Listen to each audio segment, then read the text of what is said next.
Okay, guys and girls, thanks for joining the Sydney Databricks Meetup. We're going to get started.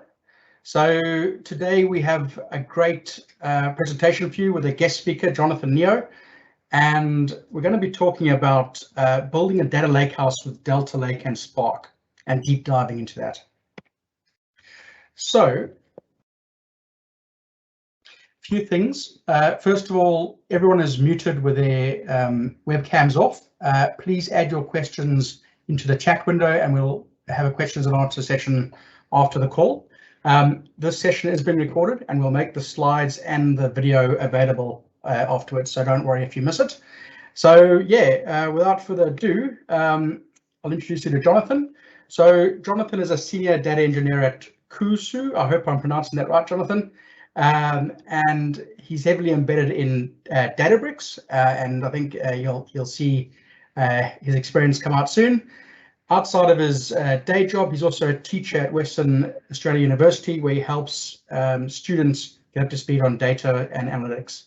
So I'll hand over to you now, Jonathan. Yep. Okay, hopefully I'm showing the right screen there. Yep, looks good. Alrighty, all right. Thanks, Rodney. So yes, hi everyone. My name is Jonathan Neo, and I'm a senior data engineer at Kusu. Before I get started, I'm going to do a quick survey. I want to sort of get a sense, kind of a feel of where everyone's at with their journey in Spark and Databricks. So I'm going to drop a link into the chat. Hopefully you can see that. If not, hop over into menti.com and use that code there, 63105240. So jump into that link and just answer the survey. So have you used Spark before? Yes or no? So make the right choice here.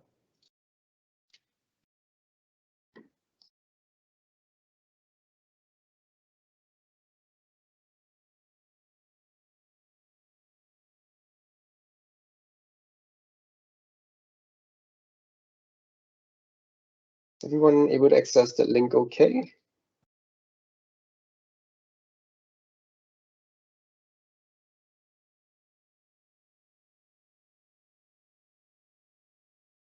If you have issues, just drop it into the chat. Got one response so far.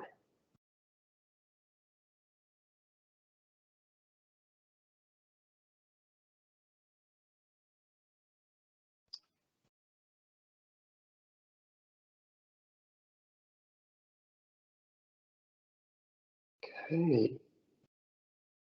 Looks like the link is working. That's good. All right. It's quite a few people who've used Spark. Yep, but pretty even-handed. Most people have tried Spark or haven't tried Spark. That's good. All right, we might skip on to the next question. So I'll just go over to the next question here. You should see your screen change, update. So have you used Databricks before?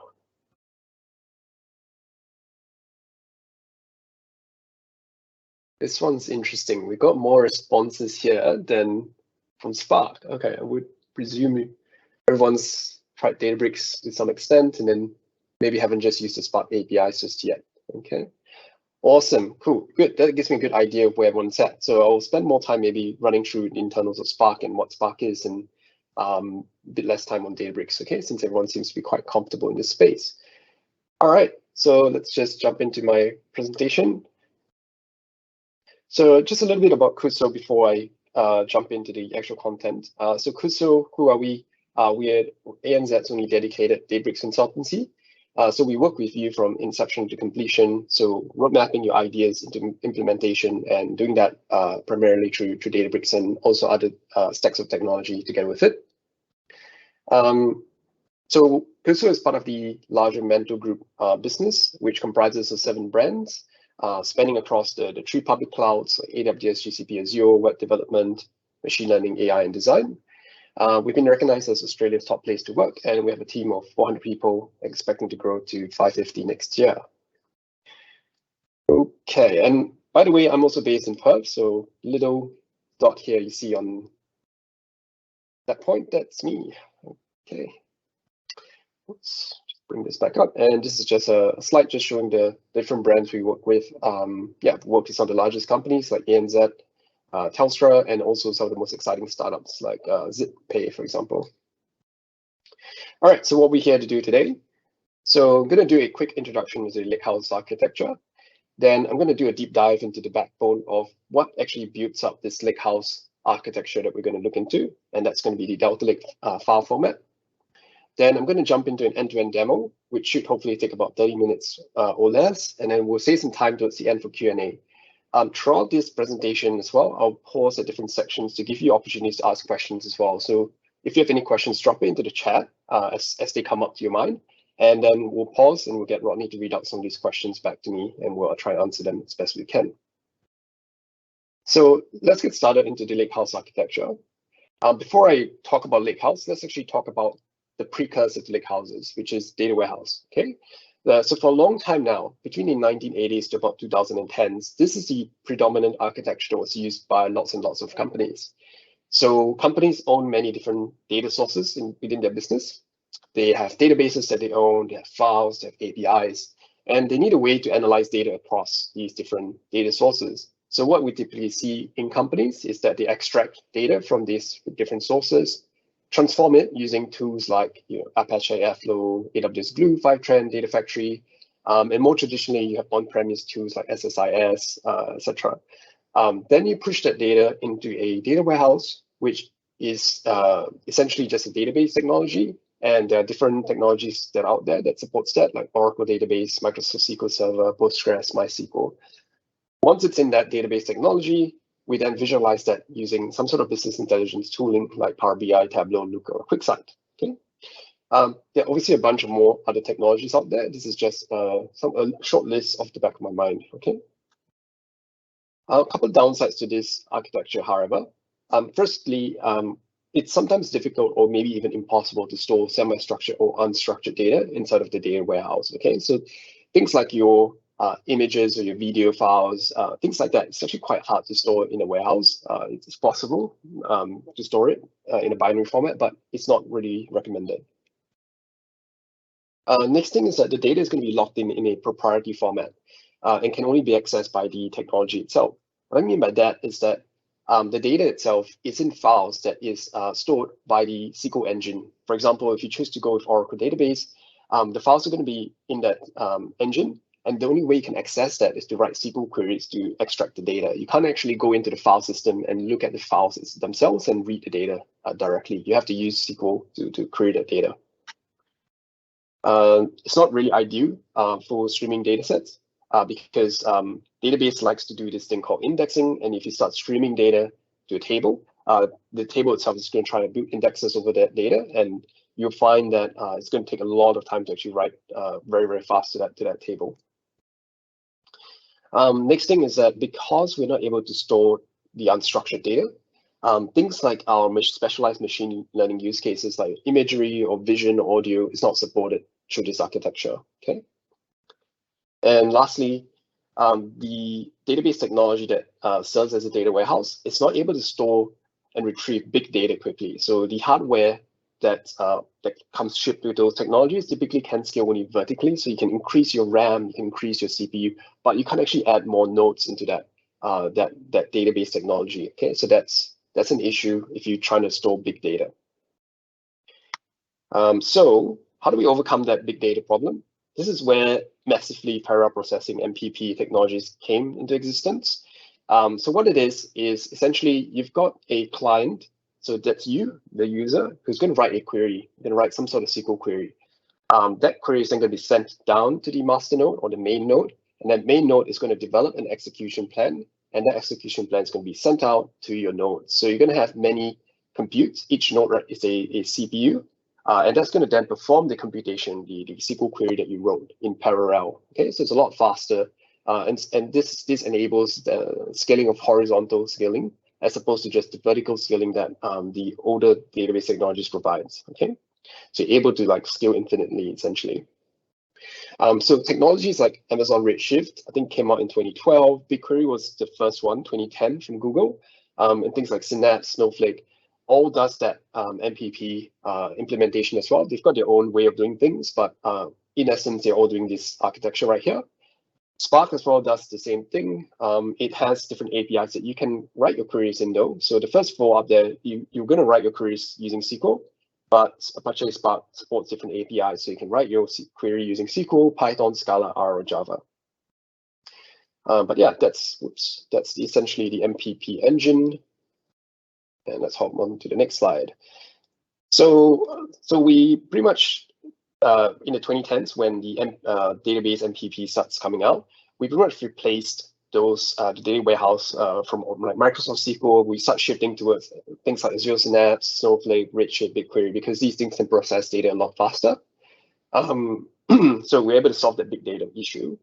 But a lot of the problems that we mentioned about just previously are still there. Okay, so we're not having been able to solve those problems just yet. So around the same time in the 2010s, a new architecture became quite popular, and that's the data lake architecture. All right.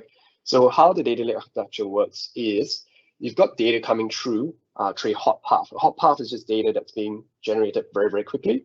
So you've got event producers like your IoT devices that's generating data. And then you're going to then stream that data or push that data into a messaging queue of sorts, okay? And the different technologies out there like Kafka, Event Hub, AWS Kinesis, GCP PubSub, that allows you to push messages in there, and it's going to wait in there in queue until someone reads that data and processes it, okay? You then stream that data through using one of these stream processing technologies, and optionally you can decide, hey, I want to actually store that data now inside of my lake. So you're going to read that in, process that, add some time windowing functions into it, push that data out into your lake, for example. Similarly, we've got the cold pass still happening. So this is your batch ETL jobs that we looked at previously. That's still going to continue on and going to write that data into the lake. So this is what we normally see. The landing zone is typically the data lake now these days. What the data lake is essentially just a blob store or object store. So you can store files of any kind. You can store your CSV files, Parquet files, any kind of files, JSON files as well. Any kind of data, unstructured, semi-structured, structured, dump it all into your data lake. That's what it's designed for. Then we're going to take a subset of that data, anything that's structured or semi-structured. We're going to load that into your data warehouse. So that's the architecture that we're using today. We're using that same warehouse that we talked about earlier, just that we're taking the semi-structured and structured stuff and pushing it there, and then doing BI over the back of that. Okay. What we also see now is that because we're able to land the unstructured stuff in lake and semi-structured as well, we're able to do machine learning on those unstructured data especially. Okay, so we're anything like images, vision, audio files, we're able to then do some modeling on that and then build a model and then serve that through any one of these web technologies. So that's great. We can support more use cases now with this new architecture here. There are, however, some downsides to this. One of them being that the semi-structured and structured data that's being written to the lake does not have any transactional support. So there's no guarantees that the data that's in there is not corrupted. If you have an event stream running, if the event stream is corrupted, you're going to have corrupted files in the lake, and same with the batch process as well. Okay. Another issue is that we're actually duplicating data as well. So you're going to have one copy of your data in your lake, and then you're going to copy the same version of that and put that into your warehouse. And in your warehouse, that's where you're going to write your SQL transformation scripts, okay? Your sort procs or your joins and your mergers and so forth. So we're going to have two locations where data is stored, exact copies, and this creates duplication. So which one is the source of truth now? Do we look at the one in the lake? Or do we look at the one in the warehouse? Which is it? Okay, and you have to try to maintain sync between those two tables. And the other last issue is that data too is kind of locked into a proprietary format that can only be accessed by that technology. May not be an issue for you if you find your business just enjoys using SQL, you don't need any other ways of accessing that data, that's fine. Okay, not really an issue for you. All right, so fast forward to last year, 2020, I think 2020 or 2019, Delta Lake was announced by Databricks. Databricks created this project called Delta Lake, open sourced it, with the idea being that how do we bring the stuff that we see in a warehouse? What makes a warehouse, and how do we turn that warehouse principles and put that inside of the lake? Okay, so that's what they coined as the Lakehouse architecture, where we're basically building a data warehouse within the data lake. So how is it possible? Well, through the use of this open source file format called Delta Lake, you're able to build data warehouses, quote unquote, on top of your data lake. And it's a file format that sits on top of your S3 buckets or your data lake storage or your cloud store. Okay, so any kind of block container that you have, you can use that to store your Delta Lake files. Okay, so great thing about this is that now we don't actually have to duplicate copies of data into your Lakehouse anymore, your warehouse, sorry. You're going to have just one copy of that data. So you're going to have data in your data lake, and you can have data in a separate location in your lake as well for your silver or gold data set. So data that's more clean, data that's joined, you can then just transform that directly in a lake without having to move it into a warehouse. So that's pretty much the main difference between this architecture and the previous one. So a couple of benefits to call out here is that the Delta Lake format supports what we call ACID transaction, which means that there's transactional guarantees on the records that you write. So you won't end up with corrupted files. Every record you see in the data, if you try to read it, is data that has been committed. Okay, so you're going to have data that's guaranteed. Next one is, yes, as we discussed, no duplication. So we have a single source of truth now. We're not duplicating similar data sets across.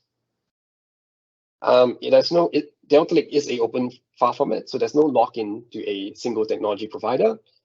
You can use any kind of Spark to actually read Delta Lake. So you don't have to use Databricks. You can use your own implementation of Spark. In fact, you don't even need to use Spark. There are libraries now that you can use to read and write from Delta Lake, like pandas and other languages as well. So you don't have to just use Spark to read and write. And then in this case, storage and compute is actually decoupled. So your storage is just the file sitting in your data lake in the Delta Lake format, and then the compute is just any kind of compute you want to chuck over the top of that to read the files from your lake. Okay, so that's properly decoupled, and you get full control over that. Cool. I'm going to pause there. Are there any questions in the chat? Rodney, any questions? Not right now, Jonathan. Cool. Alrighty, let's then push on. So key features of the Delta Lake. You're going to get ACID guarantees. So that's what I just mentioned, transactional guarantees there. You're going to get scalable data and metadata handling. So when using Spark, that allows us to have the MPP architecture I showed you a few slides ago. Scales out to petabyte scale. Blob storage as well is really cheap. So storage is dead cheap in this case. Audit history and time travel. I'll show you in a bit how Delta Lake supports this, but there's transaction logs that allows you to keep track of every single change that you make to your Delta Lake tables, enabling you to therefore time travel back to some point in history. Got schema enforcement as well that comes out of the box with Parquet files. That's the underlying tech that's used with Delta Lake. Support for delete, updates, and merge. So this is a really important one. If the Delta Lake format is not able to support merge statements, basically your CRUD operations, so create, update, delete, if they're not able to support these types of operations, then it's kind of pointless to have a technology like this. So Delta Lake supports merges. And lastly, it unifies batch and streaming. So before, let me just jump back one slide quickly, or 2 slides. Before you have a path to write to your streams, you're going to dump that data somewhere in your lake, and then separately as well, you're going to do a batch. Okay, and usually that's 2 different locations in your lake. Whereas Delta Lake allows you to write batch and stream to that same Delta Lake table, so you can actually unify your batch and stream jobs to write to that same table as well. Okay, that's what we mean by unified batch and stream. Cool. So how does it actually work? How does this Lakehouse architecture works? How does Delta Lake supports that? Okay, so Delta Lake is pretty much, think of it as a folder with different files within that folder. So here, for example, I have a table called my table. It's a Delta Lake table, and within the Delta Lake table, I have a folder called Delta Log. Delta Log has different transactions, different logs of transactions that have occurred. You can kind of think of it as a git commit history. If you think about your git commit history, every change you make, you're going to have a unique hash for that commit. In the same way, every row you write or every change you make to this table, you're going to have a JSON file that's like 000.json, which means that's the first commit or the first change that happened. And then the second version, 001, and so on and so forth. So you can kind of think of it as a commit history. That's the thing that's used to tell us what changes happened to our Delta Lake table. Then below that, outside of the Delta Log folder, you have the actual data sets themselves. So file1.parquet, for example, that's the version 1 of the data. Then file 2 is version 2 of that data. Okay. Another thing to note here is that Delta Lake uses the Parquet format to store the actual data themselves, because Delta is actually a very performant file format. It actually compresses data down quite a bit and also allows you to query data a lot faster through the Parquet format because it's a columnar store. So just to give you some statistics around the performance of Delta Lake files. So Delta Lake files, in comparison to CSV, is about 97% faster than, 97% smaller than CSV files. So it takes up way less disk space and just reduces your storage costs significantly. It's also a lot better performance compared to CSV and even things like Avro, because it uses the columnar storage approach. It allows you to query data, especially white tables. It allows you to select star from that table a lot faster than reading from a CSV file. Cool. See any questions before I jump into an end-to-end demo? Hey, also, it looks like I didn't enable the question and answer window. So if you have a question, please just unmute yourself and feel free to ask it. Any questions?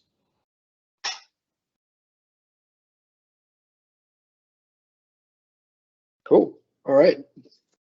So I'm going to do an end-to-end demo right now. So what I'm going to do is I'm going to try to show you the full end-to-end features of Delta Lake quite quickly in the next 30 minutes.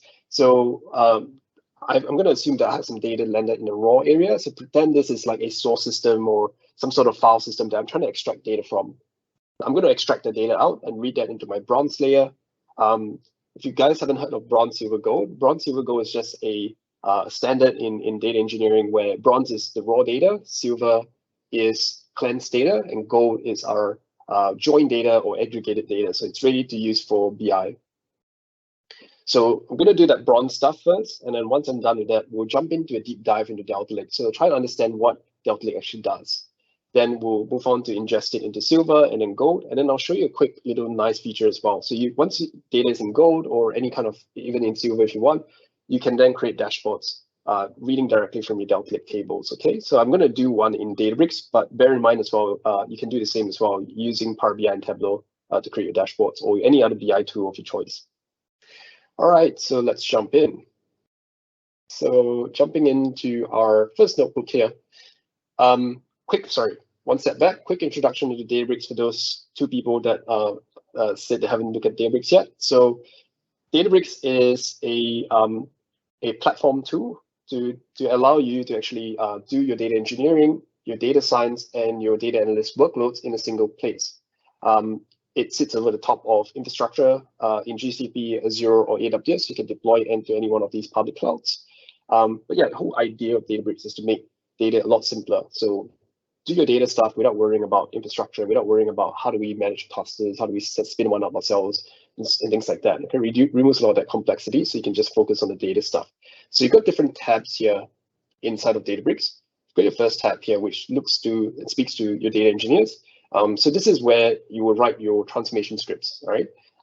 Think of this as kind of like Data Factory. It does similar things in here. And then the next one is your machine learning workspace. This is where you're going to, you as a data scientist can come in, write your notebooks, write your experiments, create your models and things like that. So this is kind of like, you think of it from Azure's perspective, it's kind of like Azure ML. So already you're seeing that it's already in that one unified space. And the last one here is the SQL. So this SQL tab here, think of that as like your database. So you can come into here, create a query, write your statements in here like SSMS if you use that. But yeah, that functions like a database. So that's the three kind of tabs that you have at your fingertips, and it's all in the one place as I'm trying to mention. So data engineering, data science, and database is all in that one spot. So you can just focus on doing data stuff as opposed to spinning up clusters and all the other things. All right, so let's jump into our first notebook. I'm going to run some setup scripts here, and I'm going to load my data into my data frame. Okay, so I'm doing a read here. I'm just going to quickly display data. There we go. Okay, so this is my data set that I'm going to be working with today. I've got a data set here that contains information about different people and their heart rate and which time that heart rate data was collected. Okay, so for example, Deborah here, she has a heart rate of 52.81 at this weird timestamp. Okay, this is a Unix timestamp. It's just a number format for storing time. And then that's a device ID as well that's saying, okay, this is the device or the wristwatch that she was wearing that keeps track of her heart rate, like a Fitbit, essentially. And then we've got different devices as well that keep track of different people's heart rate. So this is the data that we are basically going to be working with today. All right, so first step, to ingest this data into the bronze layer, what I have to do is I've read my data in now. It's inside of this variable here that holds my data frame. I want to write that data out into a Delta Lake file format. How do I do that? So to save my data as Delta Lake format, all I do is pretty much using the Spark APIs. And we're going to use PySpark here. This is a Python notebook. So I'm going to say, there's my variable, my data frame, dot, and I'm going to say write dot mode. I'm just going to overwrite if the data set exists. And what format do I want to use to store this new data that I'm going to write to my S3 bucket? I want to write it into the Delta format. And where do I want to save that? What's the file path in which I want to save this data set to? I want to save it to this path here, health tracker /bronze. Okay, so that's me going to write my data now, run that. Okay, so that's done, success. So what we just did there is to write some Delta Lake files into our S3 bucket. Okay, so it's sitting there right now in our S3 bucket if we were to go and look it up. What I'm going to do as well is to create a pointer to that Delta Lake file. So what I'm going to do now is registering this Delta Lake file into our Hive metadata store. Okay, so what is the Hive metadata store for those who are not aware? The Hive metadata store is this data tab right here. So once you register a data set, that will show up in this Hive metadata store as a table. So it treats it like a database, okay, like database with tables. It allows you to then run SQL queries over the top of that. So I'm going to register my table now. To do that, I'm going to write a SQL command. So I'm going to say Spark SQL. And I'm going to write a SQL command here between these brackets. Okay, and to create my metadata table, I'm going to say create table. And I can give it a name, health tracker bronze, let's call it. And what file format is my data existing as? So my format is Delta, so using Delta. And where is the file? It's in the location, health tracker /bronze. And you notice that's the same path that I'm reading from right now, is that path that I wrote to, okay? So I run this statement here. That goes ahead, and now if I go to my data tab, I should see, yes, a new table has appeared, health tracker bronze. Let's take a look.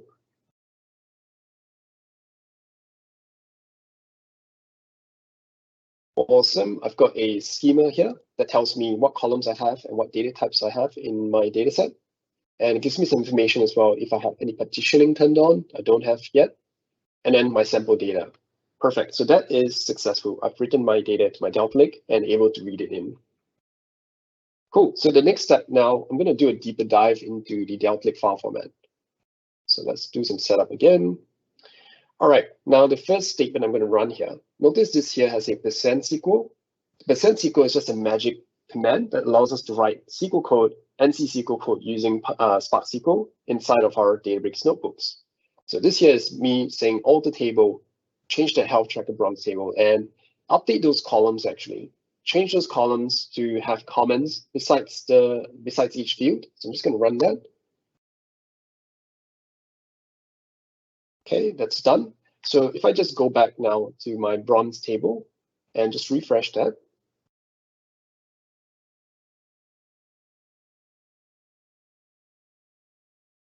Okay, cool. You'll see that now comments are appearing beside my columns. Okay, this is useful if you want to add some annotation to help users understand what information you have there. Okay, cool. So that's done.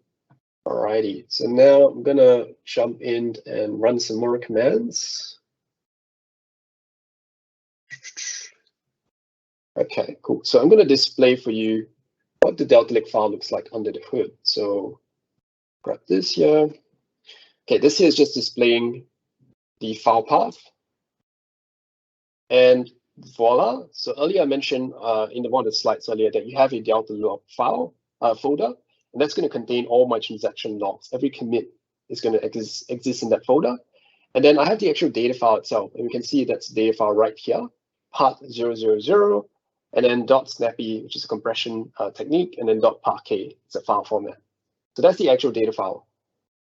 Let's take a look at the Delta log folder. So I'm just going to paste that back in and then say _delta_log. So what do we have inside of this history folder? Ignore the S3 optimization stuff. This is just pertaining to the S3 buckets that I'm using. Now you will see in there, you got the version 0.crc, version 0.json, version 1.crc, version 1.json. So what are these files right here? What's this CRC and what's this JSON file? Let's take a look at these things. So I'm going to jump in first to the JSON file. So let me just grab this statement here from my other screen. And this is me just reading in the JSON file, okay? Spark.read.json, and the path to it is this JSON file, 000 JSON. Let's run that and display the contents of that file. Okay, so it is a JSON file firstly. So you're going to end up with different columns when you display it every time because it's a key value pair. So if the key exists, it displays it as a column. If it doesn't exist, the column doesn't appear. Cool. So first things first, we do see a column here that contains what we see as commit info. So if we expand that, what's this commit info thing right here? This is just telling us, hey, who is the person that wrote to that file, okay, or made the change to that file? And it's me. And what's the cluster ID that actually performed that change? That's the cluster ID right here. That gives us information about the commit itself, okay, the change that occurred. Then the next thing is we get some protocols as well. Just ignore that, not super important for now. And then we get some information about the metadata. So what columns do we have and what data types do we have inside of that change? So this is saying here, this change occurred and it's creating columns here of type. Name is type long. Okay, the device ID, sorry. Device ID is of type long. Okay, nullable is true, etc. Okay, got different columns as well, heart rate, name, and time. And the last change, which is arguably probably the most important change or information that's captured in the logs, is which file should we look at for the data itself. So you notice there's a key here called add. So it's saying add this new file into our history. Okay, so it's saying add this new file, and this file path is this file right here, part 001 snappy.parquet. So this is the one we saw earlier. This is saying this is the file that's currently holding our data. Okay, so that is what we see in the JSON one. Let's take a look on the same thing, and let's look at the CRC file that we saw earlier. So we saw a CRC file, so let's just read that in and look at what it actually contains. So the CRC file actually just contains some information about the number of files that currently exist in our data set, and also the table size in bytes. Okay, so it's just a snapshot of what size tables we have at that point in time. Cool, and then just to quickly show you as well, if we look at the next version of this, the 001 version, where I made some column updates. Remember, I had some comments in there. Let's just take a look at what change occurred when I ran that command. So jumping forwards to 001, run this bit here, and we can see here, commit information here is saying the operation that was performed is a replace column operation, and the metadata here now contains information about our comments. Cool, that's good. Let's perform a different kind of operation on a table now.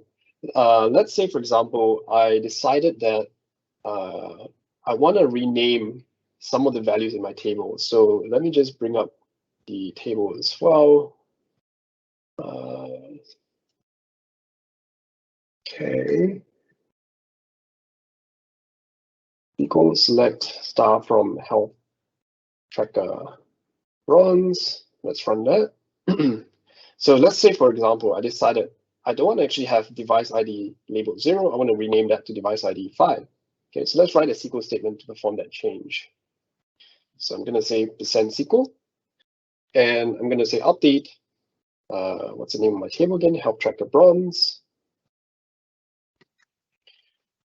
set device ID equals to 5, where device ID is 0. Okay, so run that update statement, and let's look at the transaction log to see what actually happened when I run that. Okay, so again, I'm going to read from my delta table.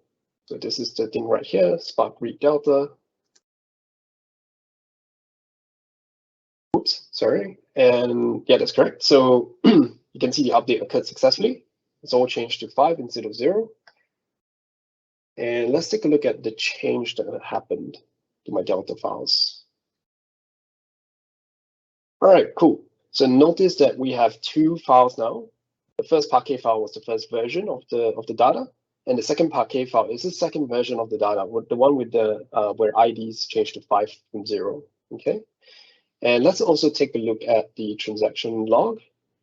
Okay, so delta underscore log folder, and notice we got a new file that has appeared, 002.json and 002.crc. Let's take a look and actually see what has actually changed inside of those files. Okay, so I'm just going to run some commands here. Okay, I'm displaying the contents of the 002 JSON. All right, so when we ran the update statement, what actually happened? So we got a commit again, as before. The operation performed is an update operation. And the interesting bit here is that it's saying remove a file. It's removing the first copy of the file and saying, hey, this is no longer representative of what we have in the data set. So this is a file we're going to remove or not look at anymore.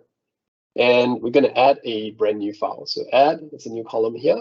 And the new file is this other file right here. Okay, so that's what happens when we run an update statement. It's going to remove one version of history, or one version of the data files, and add a new version. Cool. All right, so let's just view the history as well in a bit slightly more readable format. So I'm going to bring in this command here and display our history. Cool, so we've got 3 versions of history with different timestamps. We've got version 0 with that timestamp, version 1, which was my replace column once, where I added the comments to my columns, and then version 2, which is this current version, where I've done the update statement.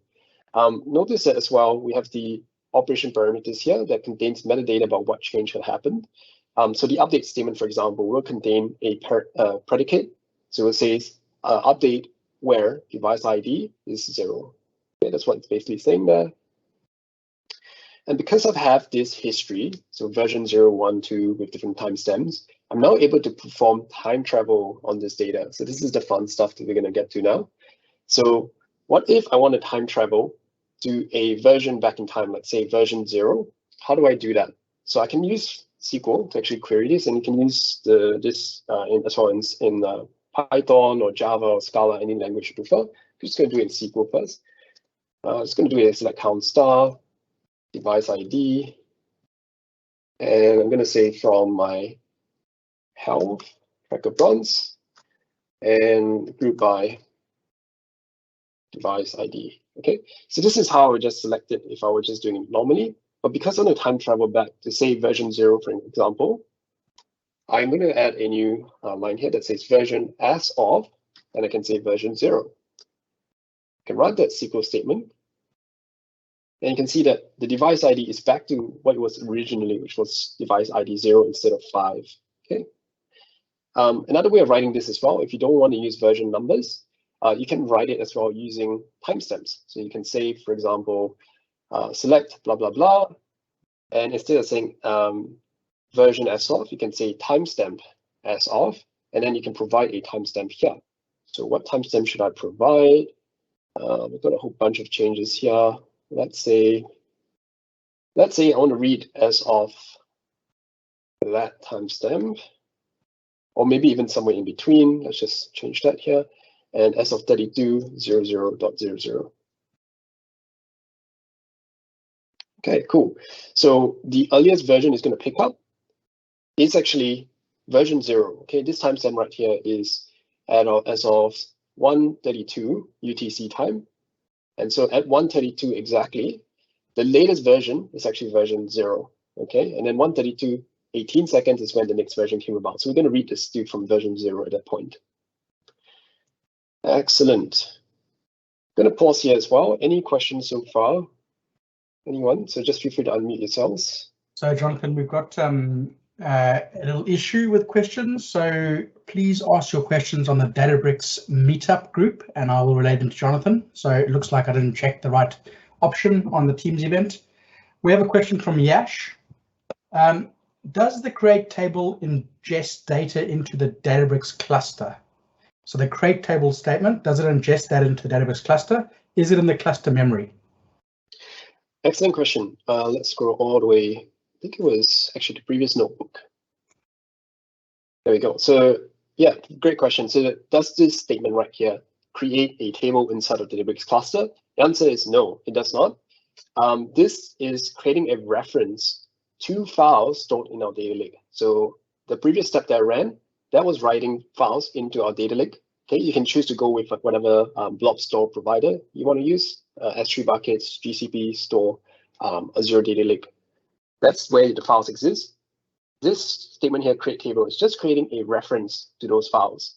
The reference exists in what's known as the Hive metadata store. It's just a pointer to your files and makes those files as if they're actual tables. Okay, so it makes them queryable like the actual tables. So if I go into my data tab, this is my Hive metadata store. I have a database here called Lakehouse JNU, and inside of that database, I have my table health tracker bronze. Okay, so that's what that creates table creates. It creates this reference right here. Cool. Any other questions? Yeah, one more from Yash again. How to handle changing schema in Delta Lake? So I guess he's asking if you add a column, how does that affect time travel and other situations in Delta Lake?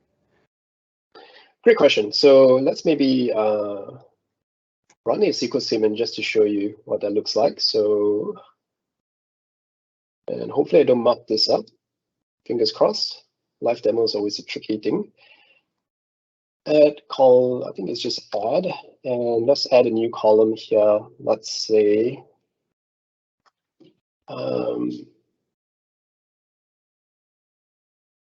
okay, my name and just say long, okay. All right. Add columns.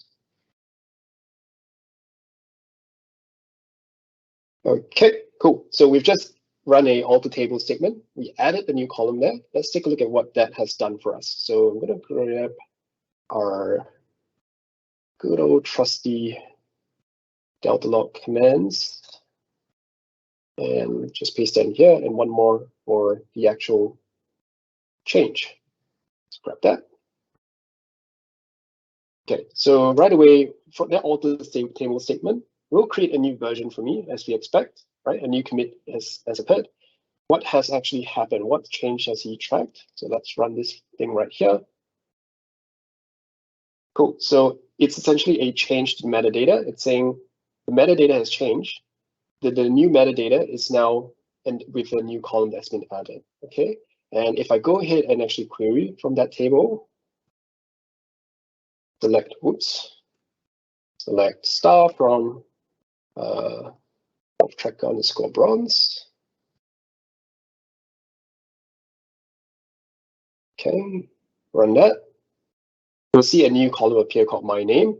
But as I mentioned, if I go back to version as of 0, let's say, then we have a version that doesn't have that new change that we just made. Okay, so we can time travel between schema changes as well. That's what this point is trying to show. Hopefully that answers the question. Yeah, I think so. That's really impressive. Yeah, cool. All right, so might just quickly just run some quick changes because I made some changes I didn't want to make there. So let me just, might ruin my demo. So I'm just going to comment that bits out and that bits out and this bit out and just rerun this lot.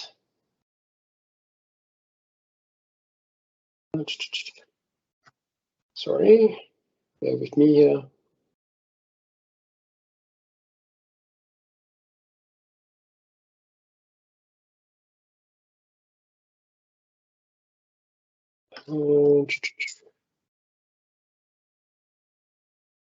Just gonna run a command to reset stuff. And whilst I'm doing that, feel free to drop in your questions if you still have any. Okay, that should do me good.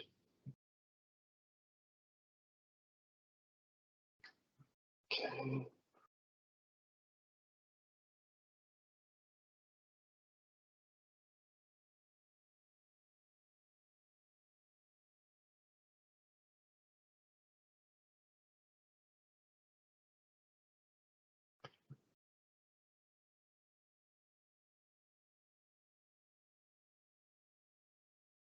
Okay, so right, good. The next change I want to just show you as well, whilst that's running, is I want to make some additional random changes to our tables. Okay, sorry, what's going on here? Let's comment that out. Alrighty, so I'm going to make some random changes to my table. I'm going to just do 10 changes to it. I just want to show you a very neat feature inside of Delta Lake. So run this thing right here.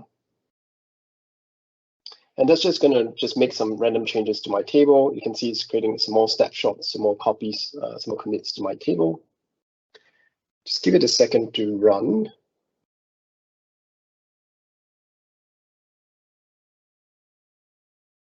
Okay.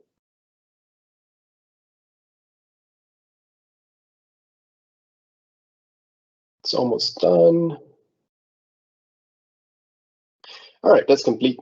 So I'm just going to display the contents of my Delta log file. So I made 10 additional changes. So what I should see is version 0, 1, and 2. Those were the changes that we made together. And then it's gone and made some more additional random changes from version 3 onwards and so forth. Okay. So if we take a look at here, everything there seems to be right. The only new file we see that's different is this file here called 0010.checkpoint.parquet. Okay, so that's interesting. What is that file? So let's take a look at that file. So I'm going to run a command here to look inside of the contents. All right, there we are.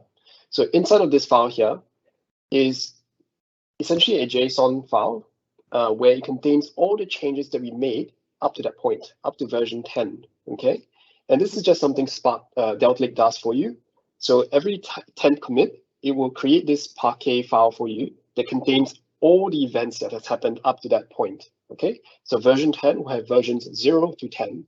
Version 20 will have everything from 0 to 20, and then you have version 1000, you have 0 to 1000. So all the changes are now inside of this one Parquet file. Why does Delta Lake want to do that? Because if you have 1,000 changes, you're going to have 1,000 JSON files, and trying to read 1,000 of that to understand what the state is of your files today, it's going to take a long time to run. So that's why Delta Lake creates this checkpoint.parquet file. So it gives you the full history every 10 commit. Okay, so that makes things a lot faster to process.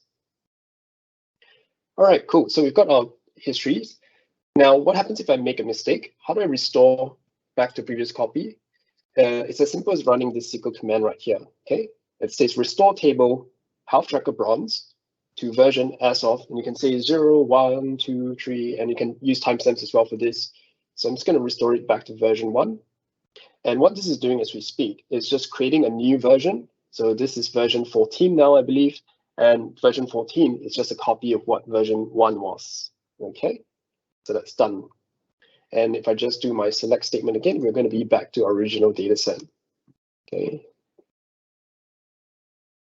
So we're going to be back to original data set where the device ID was still 0 and not yet updated to 5. Now, quick note here, this commands that I've just shown you, is essentially Delta Lake is going to collect a lot of files. So we saw earlier, every change we make to this data set, we're going to have lots of files created in the log folder, the Delta log folder, and we're still going to have lots of different data files that are going to be created for different versions of our data. So how do we manage that? What happens to, with so much data, how do we clean up stuff if we don't need that data anymore? So if you don't need the data anymore, there's two things to consider. You need to clean up the log file section and you need to clean up the data file section. Both of these things, you can set a property in your table that says, I want to retain data up to 30 days in my log files. And similarly, I want to retain data up to 30 days in my data files. And then when you're ready, you can run this command delta.vacuum, and that will then delete any data that exceeds the retention period. Okay, so that it deletes any files that's no longer required. Cool, so that's just in terms of cleaning up, and you can just do it yourselves while Yeah, you just need to run a command to do that. Now I'm going to jump on over. Jonathan, quick question on that. After you do a vacuum, can you still time travel back before the vacuum? Good question. So if my interval is 30 days and I ran a vacuum right after that, anything older than 30 days is gone. I can no longer access those files. Okay, it's deleted. But anything between the 30 days window that I'm still currently in, I can still time travel back to it. Okay, thanks. Cool. All right, so that was our deep dive into Delta Lake done. I'll just run a few more scripts to just show you what Silver in Go is going to look like, and then quickly show you how you can create some dashboards over the back of our data sets in Delta Lake. So I'm going to run Silver really quick. Silver is typically how we do our cleaning. So to do Silver, what we normally do is we just read in the files from Bronze. So I'm just going to run this little statement here that reads in our Delta file from the Bronze folder. So let's run that. And that's our data set. Okay, as you can see, it's device ID 0 because I did the restore version as of 1. Then you can perform some cleaning here as well. I'm going to copy and paste some code in just in the interest of time. What this is doing here is I'm saying, take our Bronze table and select some columns out of that Bronze table, okay? And what I want to do with those columns is, think of this as your SQL select statement, where I'm saying select time column and cast it to the date format, okay? And alias that as DTE, and similarly take the time, because there was a Unix timestamp we saw before, just some weird number, cast it to a timestamp and alias that as time, okay? And select the heart rate column and the name column, and then the device ID column, cast it as an integer. It was a long data type before, and then just alias that as P device ID. Let's display that. This is now our clean data set. So let's actually save that. Let's write that out and create a reference to the metadata store as well. So these are the two commands that we run. First one here is to write it to the lake. And the second command here is to create the reference in our Hive metadata store.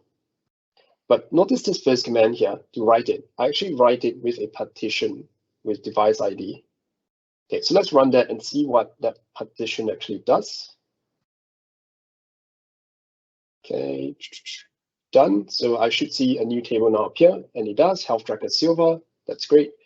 Let's take a look under the hood and see what happens, what the partition actually did. So I'm just gonna grab this thing here, paste it in, and change it to Silver. All right, cool. So what it has done with the partitioning is that it's created subfolders for each device ID category. So we've got category 0, 1, 2, 3, 4. It's created subfolders for each one. Why? Because we want to partition data like that to improve the performance, query performance. So if I'm saying select star from health tracker Silver, where device ID is 0, now Delta Lake is not going to read all the files here. It's only going to go to this folder right here where device ID is 0, and then read the contents from that file. Okay, so if I were to say go into that folder, notice that there is just a Parquet file pertaining to that where device ID is 0. So this improves query performance. Cool, that's Silver done. Then the last bit I'm going to run through now is to set up our goal layer, and then I'll show you a quick demo of how you can build dashboards in Databricks. So like Silver, when we created Silver, we're going to read in Silver, in this case, read in that data set. And then I'm going to perform some transformations here. Okay, some pretty quick stuff here. I'm just doing a group by statement, group by device ID, and aggregate some of the data. So perform an average of our heart rate and give it a name of average heart rate, get the max heart rate and give it a column name of max heart rate, and get the standard deviation, call it standard deviation heart rate. Run that. Okay, we get this data set right here, and I'm ready to write it to my S3 bucket.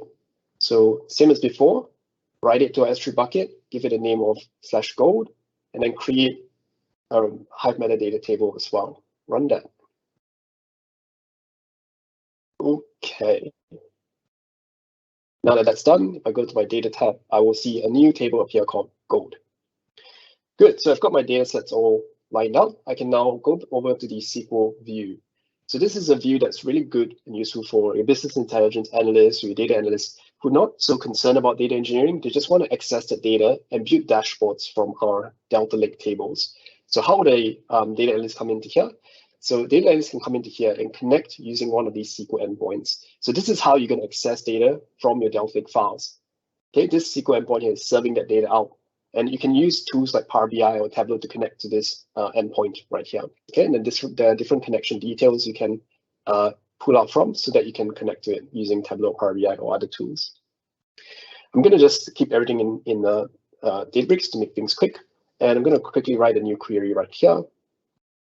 That query is just a select star from health tracker, sorry, database name first, Lakehouse, health tracker silver, run a query.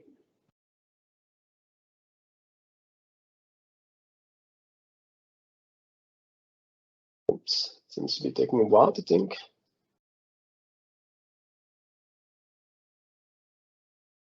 Let me just check that it's running. Run that again. All right, sorry, I don't know why it's slow there, but much better now. We can set a refresh schedule if we wish.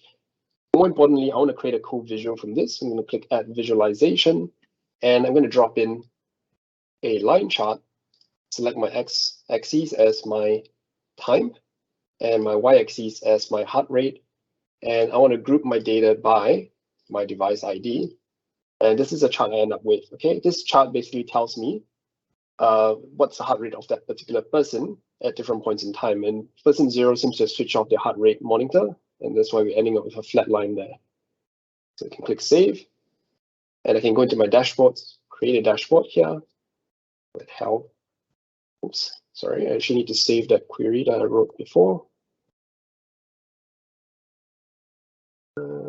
Sorry, apologies there.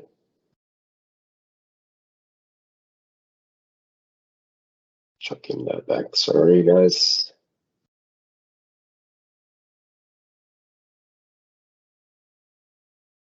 Goodbye, device ID, save, and save the query itself. Still there. All right, that's good. Now I can use that query I've just created in my dashboard. So I can create a new dashboard, health, save that, and then add a visual into that, select my silver visual, display the chart, add to that dashboard, okay? So yeah, that allows me to drag in any other queries I want, put it to this single place, and I'm done. This is the thing that I can give to my users to look at heart rates.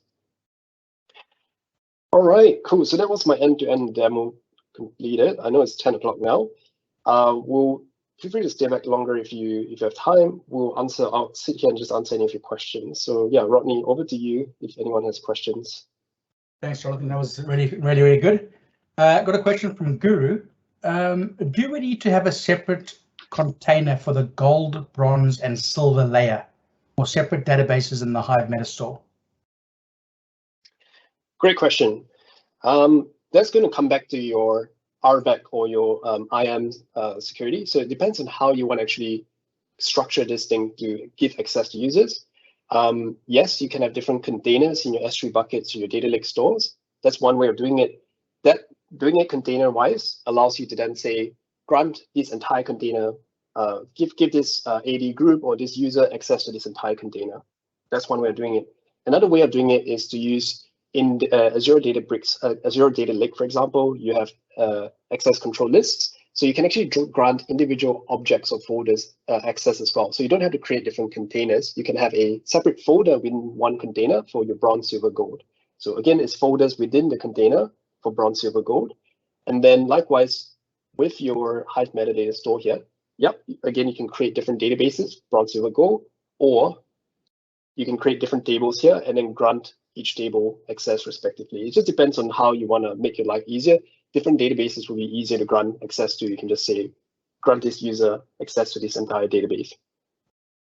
So yeah, so I guess it also depends on your consumption use case. If you're allowing your end users or your data scientists to consume data from the bronze zone, for example, or not. So it's the case of segregation, physical segregation or logical segregation. Yep. Okay, question from Naveen. Databricks Workspace is great for notebook style code. How do you productionize it to make it more reusable and less scripty, in inverted commas? Right, gotcha. Yeah, it's Databricks is still primarily a notebook environment, so you're not going to have like your Python scripts that you can just execute. It's still going to be notebooks that you're executing, okay? But you can make it more productionized by working inside of repos. So what I showed you earlier was working directly with files inside a workspace. Another pattern that is actually better to do, this is just purely a demo, which is why I'm working in a workspace, but the better pattern is to work within repos and then commit your changes to a repository somewhere, your GitHub or your Zero DevOps or your GitLab. And then through that GitHub provider or Git provider, you can then create CI/CD pipelines to then deploy your code to your workspace. Okay, so that creates that separation. So you're not developing directly inside of the workspace itself. Okay, a question from Nina. Hey Nina, can we customize the time interval for the vacuum command? Yes, you can. Sorry, for the vacuum command itself, no, vacuum is going to just vacuum things that have exceeded the retention period. What you can customize is the retention period. So you can say 30 days, 40 days, 60 days, but vacuum will always clear out anything that exceeds that retention period. Right, but you could choose when to run that command, I guess. Every Yes, correct. X days or whatever.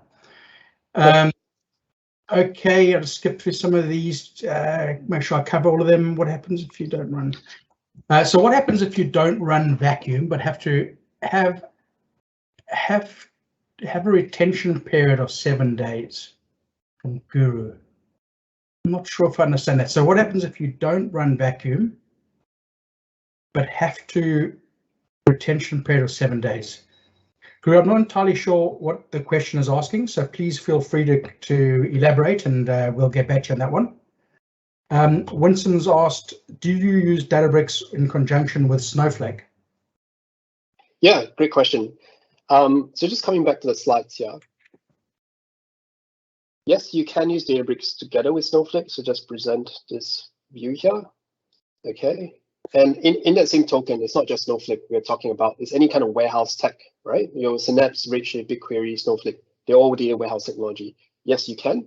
So the function of Databricks then is to put your data into your raw data lake area, create your bronze and silver stuff here, then perhaps push that into your Snowflake. Okay, so you can still write the data from your data frame that I showed you earlier. Instead of saying write to your Lakehouse, write in the Delta Lake format, you just write it to your data warehouse. Okay, and there's connectors as well out there that allows you to write to this different tech. So yes, the answer is yes, you can. I guess the question on that comes down to what is your consumption BI tool and how are you consuming that data? Is the, for example, SQL Analytics in Databricks enough for visualizing your data, or do you want to report on that data in a different way? And which tools do you currently use in your business? So we use Azure Synapse quite heavily with Databricks, and you can quite easily replace Synapse with Snowflake, for example. Got a question, one more question from Karen.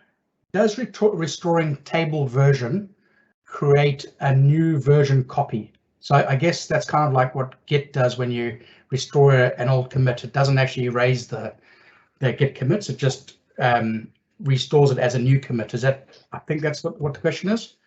Yep, that's correct. Yeah, so we'll have a new version, and that version will be as of version 1. So we have version 1, new copy created as version 14 or 15, whatever.